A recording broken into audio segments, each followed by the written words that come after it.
జగన్మోహన్ రెడ్డి గారు లాంటి 2-3 సార్లు మీరు చాలా గట్టిగా మాట్లాడారు అచ్చెన్నాయుడు వ్యవహారంలో. మీరు అప్పుడు ఎప్పుడు మాట్లాడతారు ఏ తప్పు చేయకుండా అచ్చెన్నాయుడు మేమన్నా ఊరికినే అరెస్ట్ చేస్తున్నాం అని చెప్పి ఓ రోజున ఆయన్ని కారులో ఎక్కించుకెళ్తున్నప్పుడు మీడియా మీ దగ్గరికి వచ్చినప్పుడు అడిగితే మీరు ఆ మాట మాట్లాడితే లైవ్ లో నేనే ఉన్నాను అప్పుడు. జగన్మోహన్ రెడ్డి గారిని 1,00,000 కోట్లు చేశారన్నారు, దుర్మార్గ ముఖ్యమన్నారు, దౌర్భాగ్య ముఖ్యమంత్రి అన్నారు, సైకో అన్నారు.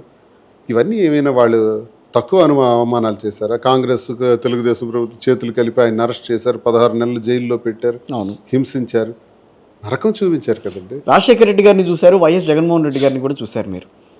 అంటే రిగ్గింగ్ని ఆపగలిగాం, వాళ్ళ శాతాన్ని తగ్గించగలిగాం, వాళ్ళ బలాల్ని ఎదుర్కోగలిగాం, వాళ్ళకున్న డబ్బు ధనం ఐశ్వర్యాన్ని అంతటిని కూడా వ్యతిరేకంగా నేను ఫైట్ చేసి ఆ రౌడీజాన్ని గుండాయిజాన్ని ఎదుర్కొంటూ నిలబడి ఈ స్థాయికి తీసుకొచ్చాం. ఆ తర్వాత ఎంతో మంది పోటీ చేయొచ్చు, వాళ్ళకి వ్యతిరేకంగా ఎవడైనా చేయొచ్చు. వాళ్ళకి ఆ రోజుల్లో వ్యతిరేకించటం అన్నది దమ్ముండాలి. 2000 సంవత్సరంలో ఎర్రన్నాయుడిని అచ్చెన్నాయుడిని వ్యతిరేకించాలంటే ఖలేజా ఉండాలి. ఇప్పుడు ప్రతి ఒక్కడు మాట్లాడతాడు. అంతటి శత్రుత్వం, అది అంతటి నేపథ్యంలో వచ్చిన వాడిని నేను.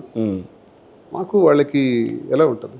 కానీ పేరాడ తిలక్కి బాధ్యతలు అప్పగించిన తర్వాతే మీ మీద ఒక రకమైన నెగిటివిటీ అనేది స్టార్ట్ అయిందేమో. చేశారు, కావాలని చేశారు. ఇప్పుడు ఆటోమేటిక్గా మీరు ఆ మాటను ఎందుకు చెప్పుకోలేకపోయారు? జగన్మోహన్ రెడ్డి గారి దగ్గరికి వెళ్ళి అంత దగ్గరగా ఉన్నప్పుడు. సార్ దగ్గరికి నేను వెళ్ళాను సార్, మాట్లాడాను.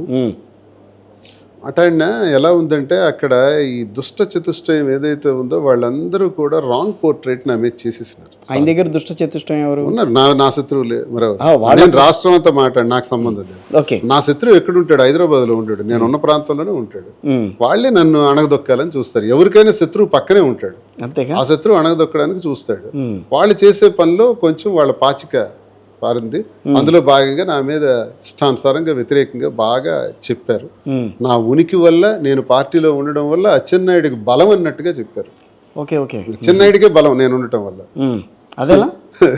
నిత్యం పవన్ కళ్యాణ్ని, లోకేష్ని, చంద్రబాబు నాయుడిని, అచ్చెన్నాయుడిని తూర్పర పట్టి నేను నా వల్ల అంటే బలం అని చెప్పారు. ఏం కర్మ, ఇంకేం చెప్తాం?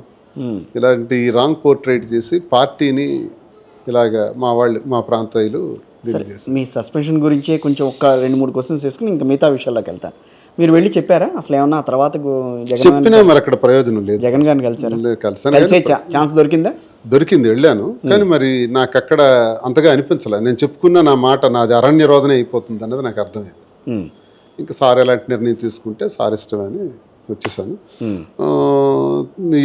సస్పెన్షన్ తర్వాత అయింది, కొన్ని గంటల తర్వాత సస్పెండ్ అయింది. Okay, I will take it. నేను దీన్ని స్వీకరిస్తున్నాను. నా గుండెల్లో ఎప్పుడు జగన్మోహన్ రెడ్డి గారు ఉంటారు. దీన్ని ఎవరు సస్పెండ్ చేయలేడు. ప్రజల గుండెల్లో దువ్వాడ శ్రీనివాస్ ఉంటాడు. దీన్ని ఎవరు సస్పెండ్ చేయలేరు. ఈ రెండిట్ల మీద నా యుద్ధం రేపు సాగుతుంది. ప్రజల దగ్గర నాకున్నటువంటి అనుబంధం ఈ రోజుది కాదు. ఈ 25 ఏళ్లలో నేను మాస్ బేస్డ్ లీడర్గా ఎదిగాను. ఆ మాస్తోనే నాకున్న సంబంధాలు, ఆ మాస్తోనే అప్పుడు పాదయాత్ర చేసిన అనుభవం, ఉద్యమాలు చేసిన అనుభవం. ఇట్లా బొట్టు పెట్టేవారా?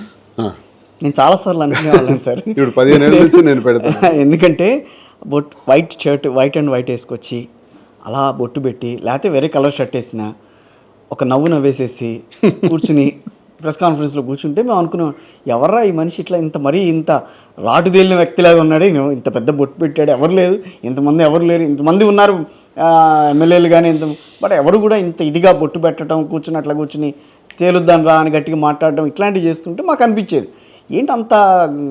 అదే నాకు బలమైంది, బలహీనత అయింది. నా వాయిసే నాకు బలం.